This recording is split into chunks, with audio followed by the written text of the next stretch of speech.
የባንክ ተርም ፓርት 2 አንደኛ ጤና ይስጥልን ምን ልርዶት?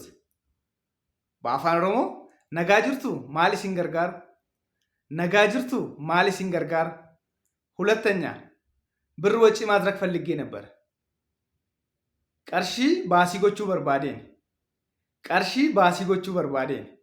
ሶስተኛ ስንት ብር? ቀርሺ ሜቅ ቀርሺ ሜቅ። አራተኛ 10,000 ብር ቀርሺ ኩመ ኩደን ቀርሺ ኩመ ኩደን። የባንክ ሂሳብ ቁጥሮን ይንገሩኝ። የባንክ ሂሳብ ቁጥሮን ይንገሩኝ። ለኮብሰ ሄሬጋ ባንኪ ኬሰን ነቲማ ለኮብሰ ሄሬጋ ባንኪ ኬሰን ነቲማ። ስድስተኛና የመጨረሻ ብር ማስተላለፍ ይችላሉ? ማስተላለፍ ማለት በአፋን ኦሮሞ ደበርሱ ወይ ደግሞ በእንግሊዝኛ ትራንስፈር የምንለው ማለት ነው። ስለዚህ ብር ማስተላለፍ ይችላሉ? ቀርሺ ደበርሱን እንደንዳ ቀርሺ ደበርሱን እንደንዳ